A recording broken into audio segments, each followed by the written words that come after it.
Hello guys, welcome back to my channel. In my previous video, I have discussed Unit 1 of BPCG 171 General Psychology. तो आज मैं unit 7 discuss करूँगी क्योंकि unit 7 exam point of view से बहुत important है क्योंकि ऑलमोस्ट इसके पूरे ही चैप्टर से क्वेश्चन आए हुए हैं लास्ट ईयर एग्ज़ाम्स में। तो पहला क्वेश्चन आया है, explain the concept of human development, discuss the issues and factors influencing human growth and development. Okay, तो इसमें बहुत सारे टॉपिक्स कवर हो जाते हैं। पहले देख लेते हैं डेफिनेशन, समझ लेते हैं ह्यूमन डेवलपमेंट है क्या। ह्यूमन डेवलपमेंट जो है वो ग्रोथ की तरह नहीं है। ग्रोथ जो है हम सब जानते हैं, ग्रोथ एक पर्टिकुलर एज के बाद रुक जाती है, लेकिन डेवलपमेंट जो है वो पूरे लाइफ स्पैन में होता रहता है। कंसेप्शन से लेकर के डेथ तक डेवलपमेंट होती है किसी न किसी तरह से। Development does not just involve biological and physical aspect of growth but also the cognitive and social aspect associated with development. Okay, तो डेवलपमेंट जो है सिर्फ बायोलॉजिकल और फिजिकल ग्रोथ ही नहीं होता है, उसमें कॉग्निटिव भी डेवलपमेंट। कॉग्निटिव डेवलपमेंट में जैसे कि problem solving, moral understanding, conceptual understanding, ये सारी चीज़ें जो हैं कॉग्निटिव डेवलपमेंट के अंदर आती है। डेवलपमेंट इमोशनल डेवलपमेंट भी हो सकता है, पर्सनालिटी डेवलपमेंट भी हो सकता है, बहुत तरह के डेवलपमेंट है जो कि पूरी लाइफ स्पैन में होती रहती है। ओके, तो ये ह्यूमन डेवलपमेंट है। क्वेश्चन है लाइफ स्पैन डेवलपमेंट से। लाइफ स्पैन डेवलपमेंट का डेफिनेशन आप लिख सकते हैं कि the pattern of change that begins at conception and continues through the life cycle. कि कंसेप्शन से शुरू होता है कि जैसे कि मदर ने कंसीव किया है जब से, तब से लेकर के पूरे लाइफ स्पैन तक, पूरी ज़िंदगी भर डेथ तक में जो भी चेंजेस होते हैं उसको लाइफ स्पैन डेवलपमेंट कहते हैं। ओके, तो फिर हम क्वेश्चन में जो था फैक्टर्स पूछा था और इशू पूछा था। पहले हम लोग फैक्टर्स देख लेते हैं। फैक्टर्स इन्फ्लुएंसिंग डेवलपमेंट को कौन कौन से फैक्टर्स इन्फ्लुएंस करते हैं। नंबर 1 है हेरिडिटी। हेरिडिटी है कि मतलब जो हमें अपने जीन्स से मिला है, अपने पेरेंट्स से मिला है, पेरेंट्स को हमारे पेरेंट्स को उनके पेरेंट्स से मिला है, जो हमारे जीन्स में है उसके अकॉर्डिंगली हमारी आई का कलर, हमारी हाइट, हेयर, इंटेलिजेंस, हमारा इवन ये सारा कुछ जो है उस डेवलपमेंट को अफेक्ट करता है। हेरिडिटी भी, ये सारी चीज़ें हेरिडिटी में आती है और ये भी हमारे डेवलपमेंट को अफेक्ट करता है। ओके, फिर सेक्स है। सेक्स मतलब फीमेल है कि मेल है। तो जो टीनेज गर्ल्स होती हैं उनकी ग्रोथ जो है फास्टर होती है बॉयज़ से। तो सेक्स भी जो है फैक्टर है जिससे डेवलपमेंट अफेक्ट होता है। तीसरा है socio economic factor. Socio economic factor में कि हमारा मतलब कि इकोनॉमिक कैसे, फिनेंशियली कंडीशन क्या है, कैसे सोसाइटी में हम रह रहे हैं, उससे भी हमारा डेवलपमेंट अफेक्ट करता है। कि चिल्ड्रन जो होते हैं जो अच्छे सोशियो इकोनॉमिक लेवल में होते हैं उनका इंटेलिजेंस ज़्यादा अच्छा होता है, उनकी हाइट भी ज़्यादा अच्छी हो जाती है, मेंटल हेल्थ भी उनका ज़्यादा अच्छा होता है। क्योंकि रीज़न इसके पीछे ये है कि उनको अच्छे फैमिली में है, फिनेंशियली स्ट्रॉन्ग है, तो उनको बेटर न्यूट्रिशन मिलता है या फिर बेटर फैसिलिटी मिलती है उनको। तो ये सारी अच्छा खाना मिलता है, तो इससे भी डेवलपमेंट जो है अफेक्ट होता है। Okay, and the next point is hormones. तो 3 हमने डिस्कस किया, हेरिडिटी, सेक्स और socio economic factors. 4th factor hormones है। हार्मोन्स भी ऐसे फैक्टर्स हैं जो डेवलपमेंट को अफेक्ट करते हैं। जैसे अंडर सिक्रीशन और over secretion of hormones can lead to abnormal और डेवलपमेंटल ग्रोथ। ओके, जैसे किसी बच्चे में लड़का हो या लड़की हो, उसमें कुछ हार्मोन सिक्रेशन ज़्यादा हो रही है, किसी में कम हो रही है, तो उसके अकॉर्डिंग ही उनका डेवलपमेंट होता है। ओके, न्यूट्रिशन बहुत ज़्यादा अफेक्ट करता है हमारे डेवलपमेंट को। जैसे कि हमारी बॉडी को गुड कैलोरीज चाहिए होती है, उसके अकॉर्डिंग हमारी हाइट बढ़ती है। अगर हमें पुअर न्यूट्रिशन मिल रहा है तो हम मैल न्यूट्रिशन हो जाते हैं, जैसे हमें अंडर वेट रह जाते हैं या हमारी हाइट ज़्यादा नहीं बढ़ पाती है। तो न्यूट्रिशन भी ऐसा फैक्टर है जो डेवलपमेंट को इन्फ्लुएंस करता है। Next is race.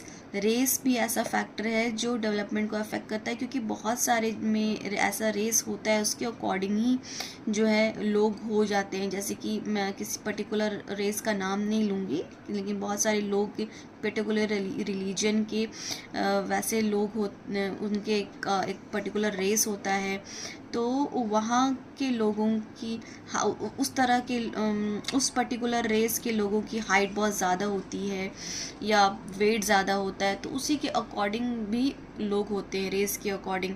कल्चर भी ह्यूमन डेवलपमेंट को अफेक्ट करता है, क्योंकि कल्चर बहुत सारे कल्चर की वैल्यूज़ अलग अलग होती है, अलग अलग कल्चर्स के कस्टम्स अलग अलग होते हैं, कोड ऑफ कंडक्ट अलग अलग होते हैं, तो ये भी जो है उसके अकॉर्डिंग ह्यूमन डेवलपमेंट होता है। ओके, तो फैक्टर्स इन्फ्लुएंसिंग डेवलपमेंट आएगा तो हम लिखेंगे हेरिडिटी। हेरिडिटी हमारा जैसा जीन्स में होता है उसके अकॉर्डिंग हमारी आइज़ ऑफ कलर वगैरह होती है, उसके अकॉर्डिंग डेवलपमेंट होता है। सेक्स में जैसे कि गर्ल है तो वो जल्दी ग्रो कर जाती हैं, उनका ग्रोथ जल्दी होता है बॉयज़ के कंपैरिजन में। सोशो इकोनॉमिक है कि जैसे सोसाइटी में रहते हैं, फिनेंशियल कंडीशन अच्छी है फैमिली की, तो ज़्यादा बेटर ग्रोथ और डेवलपमेंट होता है।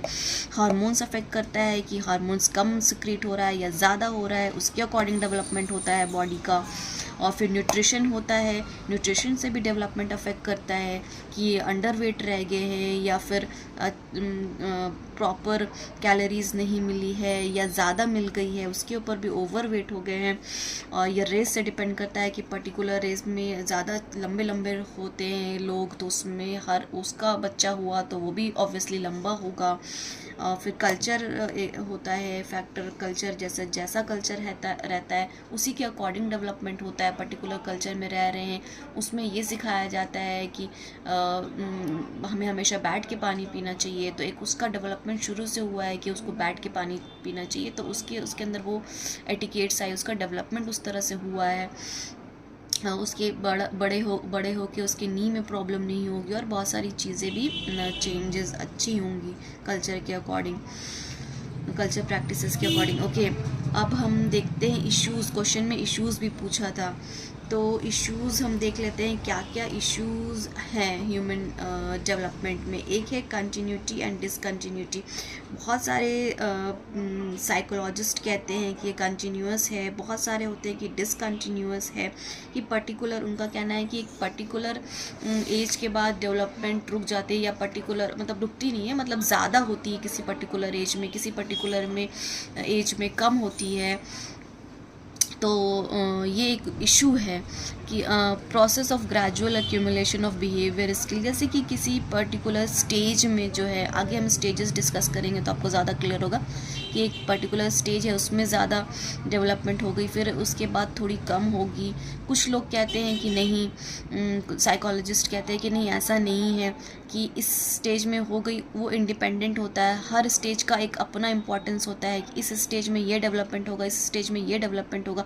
तो ये एक मेजर इशू है। क्या इशू है? Continuity and discontinuity. Second issue हम लिखेंगे stability and change.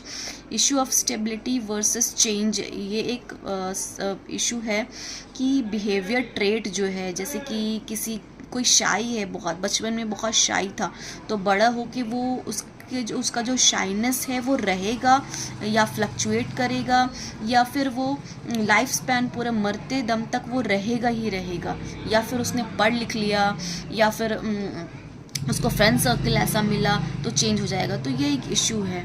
Okay, third issue है नेचर वर्सेस नर्चर।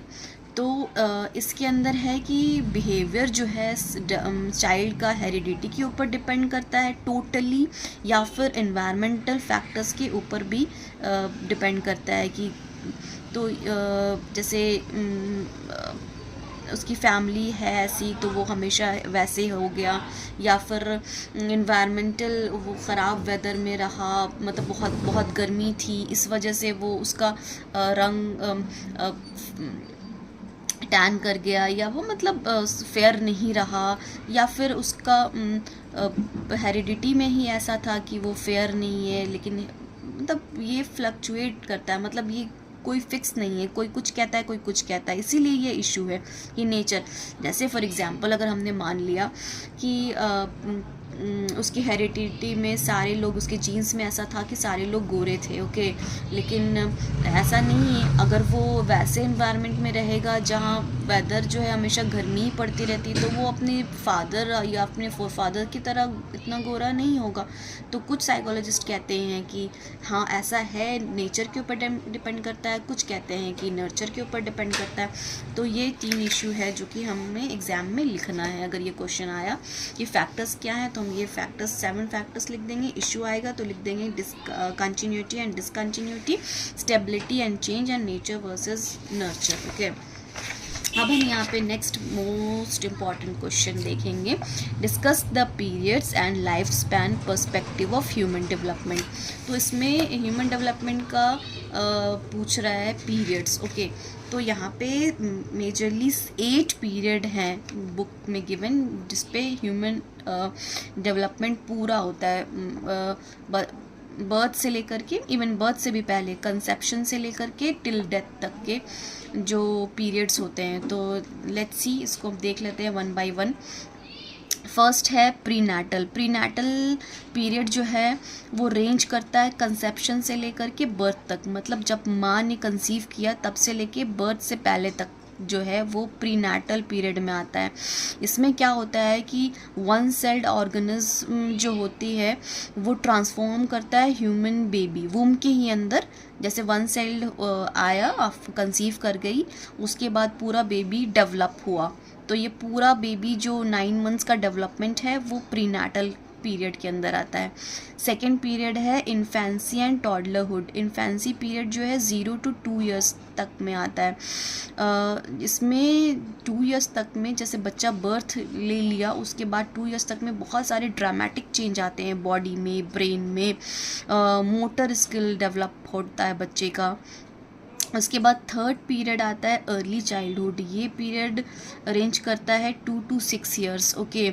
इसको प्ले ईयर्स भी कहते हैं। इसमें बेसिकली जो मोटर स्किल्स होते हैं वो रिफाइंड होते हैं, बच्चा चलने लग जाता है, बहुत सारी चीज़ें करने लग जाता है, इवन कुछ बोलने इमिटेट करने लग जाता है। 6 ईयर्स तक लैंग्वेज भी एक्सपैंड होता है धीरे धीरे, ओके। ये सारी चीज़ें इसके अंदर डेवलप होती है।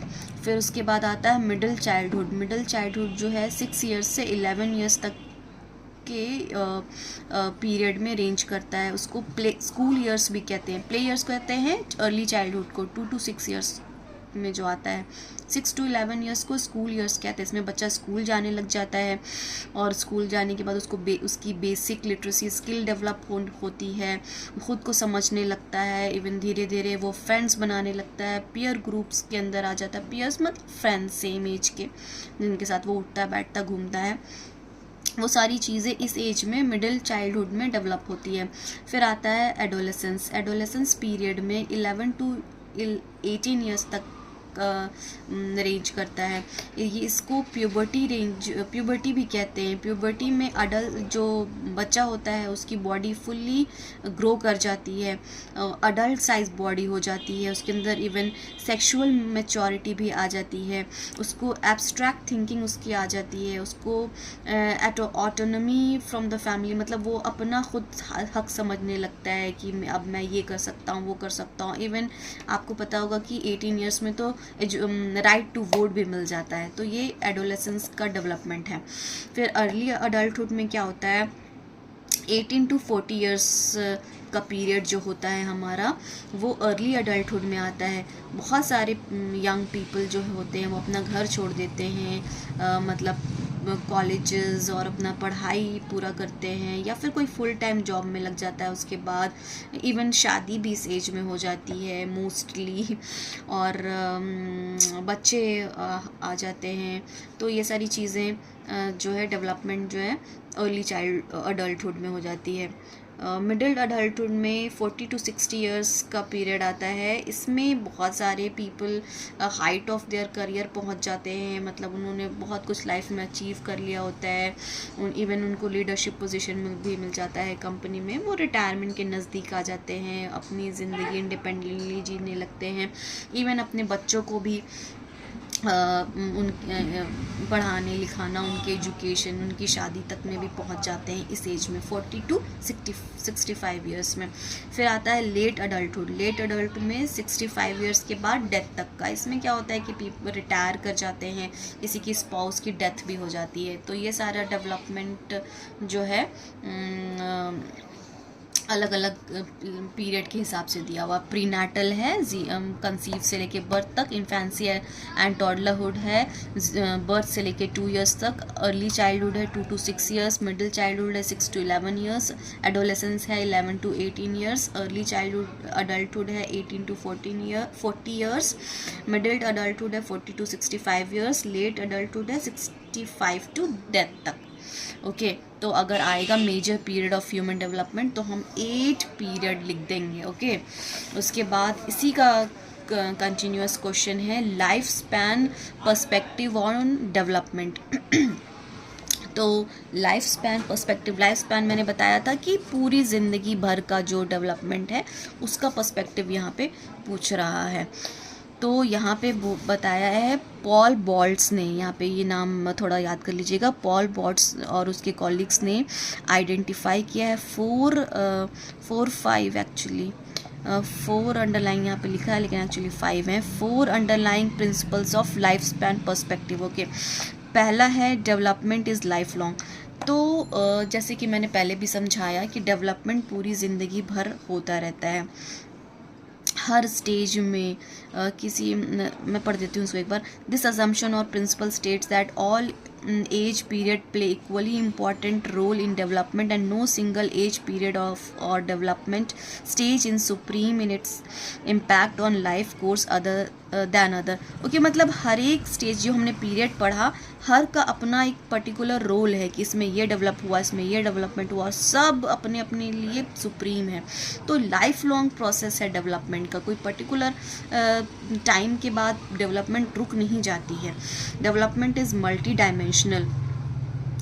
डायमेंशनल डेवलपमेंट होता है। इसका मतलब ये है कि ऐसा नहीं है कि सिर्फ फिज़िकली हम ग्रो कर रहे हैं तो उसको डेवलपमेंट बोलेंगे, या पर्सनली या इमोशनली कॉग्निटिव हमारा डेवलपमेंट हो रहा है, ऐसा नहीं है।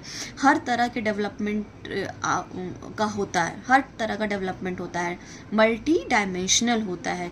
Physical development, personality development, cognitive development and social development. तो कहते हैं कि डेवलपमेंट मल्टी डायमेंशनल होता है, development is multi dimensional.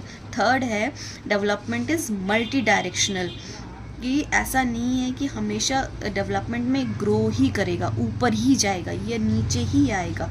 Development multi directional होता है। ओके जैसे कि मैं आपको बताती हूँ, एक होता है सेफेलोकॉडल, एक होता है प्रॉक्सिमोडिस्टल। जैसे कि बच्चा जब पैदा होता है उसके बाद उसका धीरे धीरे चीज़ें, जैसे सब पहले वो नेक को सीधा करना सीखेगा, उसमें उसका डेवलपमेंट हो रहा है। फिर वो धीरे धीरे हाथ का यूज़ करना सीखेगा, फिर मोटर स्किल डेवलप होगा तो धीरे उस छोटी चीज़ें पकड़ेगा। उसके बाद जो है नीचे तब जाके खड़ा होना सीखेगा, फिर चलना सीखेगा। तो ऊपर से नीचे तक डेवलपमेंट हुआ है ना, और बीच से और पूरी बॉडी में डेवलपमेंट होता है कि तो इसको बोलते हैं कि मतलब सिर्फ एक ही डायरेक्शन से नहीं होता है कि ऊपर से नीचे या नीचे से ऊपर, मतलब हर डायरेक्शन में मल्टी डायरेक्शनल डेवलपमेंट होता है, हर डायरेक्शन में डेवलपमेंट होता है। तो डेवलपमेंट इज़ हाईली प्लास्टिक। यहाँ पे प्लास्टिक का मतलब है कि फ्लेक्सिबल। जैसे कि प्लास्टिक होता है ना, उसके अंदर एबिलिटी होती है, हम जिस तरह से उसको मोल्ड करना चाहें मोल्ड हो जाता है, मॉडिफाई हो जाता है। तो उसी तरह से डेवलपमेंट है कि वो उसके अंदर एबिलिटी होती है अडाप्ट करने की और मॉडिफाई होने की। स्किल और एबिलिटी अपनी पूरी लाइफ स्पैन में चेंज होती रहती है, और ये वैरी करता है वन इंडिविजुअल टू अनदर। ऐसा नहीं कि हर का एक तरह का डेवलपमेंट हो, हर का अलग अलग डेवलपमेंट होता है। किसी में ज़्यादा कैपेसिटी होती है, किसी इंडिविजुअल में कम भी हो सकती है। Development is influenced by multiple interacting factors, और डेवलपमेंट जो है इन्फ्लुएंस करता है बहुत सारे इंटरैक्टिंग फैक्टर्स से इसमें गिवन है। Age graded influence, history graded influence और non normative influence. Age graded में क्या होता है मैं आपको बताती हूँ। जैसे कि सिमिलर एज ग्रुप के लोग का, जैसे 5 इयर्स के बच्चे एक साथ हैं तो उनके अंदर सेम टाइप का बायोलॉजिकल चेंजेस आएगा।